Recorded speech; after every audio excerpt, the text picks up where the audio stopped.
প্রতি বছর আপনারা যে শারদীয় দুর্গোৎসব উদযাপন করেন, সেই উৎসবের সঙ্গী হতে, আপনাদের পাশে থাকতে, আপনাদেরকে আশ্বস্ত করতে আমাদের মাঝে উপস্থিত হয়েছেন আমাদের নড়াইল জেলার সুযোগ্য জেলা প্রশাসক জনাব শারমিন আক্তার জাহান স্যার। আমাদের মাঝে উপস্থিত আছেন আমাদের কালিয়া আর্মি ক্যাম্প কমান্ডার মেজর মারুফ ভাই, আমাদের এডিসি জেনারেল স্যার আছেন, আমাদের সকল পূজা মণ্ডপে দায়িত্ব পালন করে যে সকল আনসার সদস্য, তাদের কন্ট্রোলিং অথরিটি হিসাবে আমাদের জেলা আনসার অ্যাডজুকেট আছেন, আমাদের এসিলেন্ট আছে, ওসি সাহেব আছে, পূজা উদযাপন ফ্রন্টের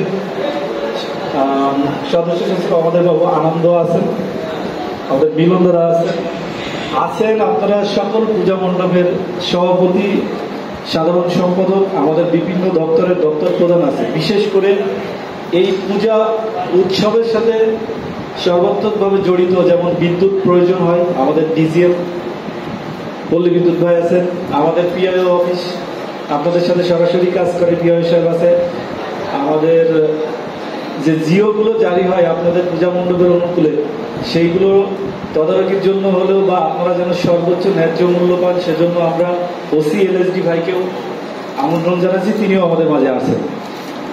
তো বেশি কিছু আসলে বলার নেই, আপনারা সবাই সভাপতি, কাজেই আপনারা নিজেরাই এক একজন নেতা, আপনি আপনার কমিউনিটিকে নেতৃত্ব দিচ্ছেন।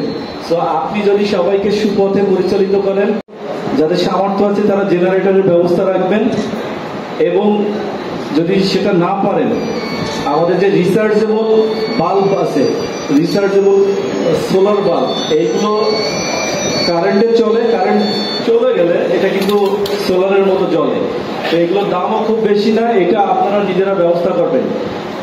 আমরা যেহেতু এখানে সব সভাপতি আছেন, আপনারা আন্তরিক হলে সম্ভব, মানে আমরা কিন্তু জানি যে আপনাদের পূজার বাজেট মোটামুটি অনেক বেশি এবং অনেকগুলো সেক্টরে টাকা খরচ হয়। এই নিরাপত্তার বিষয়টা যদি আপনারা একটু দেখতেন, এটা মনে হয় খুব ভালো হতো। আমাদের ডিসি স্যার সবসময় বলেন যে আইপি ক্যামেরার ব্যবস্থা রাখা, এটা কিন্তু যাদের সামর্থ্য আছে, যারা বড় বড় পূজা মণ্ডপ, এটা অবশ্যই আইপি ক্যামেরার ব্যবস্থা রাখবেন।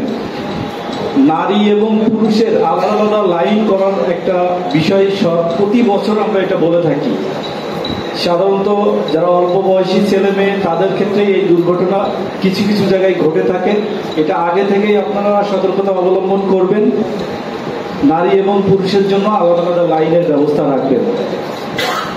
তো আমাদের ভিতরে ডিজিএম পল্লী বিদ্যুৎ আছে, ওনার একটা বক্তব্য সকালে আমরা পেয়েছি, যদি কোনো পূজা মণ্ডপে বিদ্যুতের মিটার না থাকে, আপনারা দয়া করে যে টানা লাইন বলে বা অনেক দূর থেকে তার দিয়ে টেনে আনেন, যেটা ঝুঁকিপূর্ণ, সেটা করবেন না। যদি কেউ অস্থায়ী ভিত্তিতে মিটারের সংযোগ চান, আমাদের ডিজিএম সাহেব 24 ঘন্টার ভিতরে মিটারের সংযোগ দিয়ে দিবেন। তারপরেও দয়া করে এই যে ঝুঁকিপূর্ণ টানা লাইনে বিদ্যুৎ সংযোগ রাখবেন না আপনারা।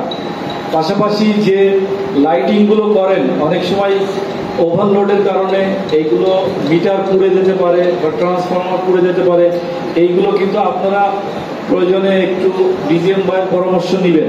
লোড ক্যাপাসিটি একটা বিষয় আছে, কোনোভাবেই এই বৈদ্যুতিক দুর্ঘটনা যেন না ঘটে। আমরা বলছি যে সকলকে অসংখ্য ধন্যবাদ ও কৃতজ্ঞতা। অনেকে অনেক কষ্ট করে এসেছেন, আমরা একই কথা হয়তো রিপিট করেছি সবাই মিলে।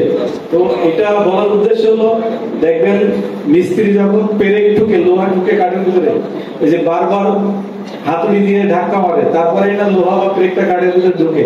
তো আমরা মনে হয় এটা চেষ্টা করছি, একই কথা সবাই ঘুরে ঘুরে বারবার বলছি, যদি আপনাদের মাথার ভিতরে ঢুকে আমরা খুবই উপকৃত হব এবং আমরা সুন্দর একটা উৎসব করতে পারবো। সর্বশেষ অনুরোধ, প্রতিটা পূজা মণ্ডপে 50 টাকা খরচ করে একটা করে রেজিস্টার কিনবেন। আমি বা আমার টিম, আমরা যারা যাব, এই পরিদর্শন রেজিস্টারে একটা করে সই করে আসবো বা কিছু লিখে রেখে আসবো। এইটা কি বুঝতে পেরেছেন কিনা?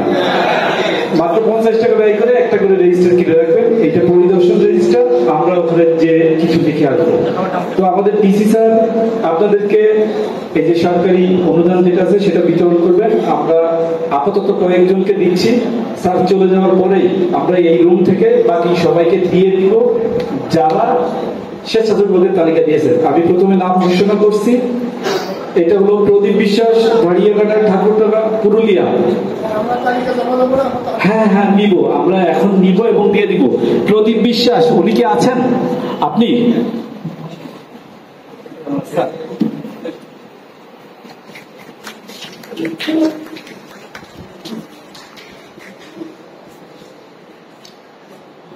এরপরে আছে পলাশ তরফদার। পলাশ তরফদার জি আসেন। এরপরে প্রস্তুত থাকবে বংশীবদন কাপুরিয়া।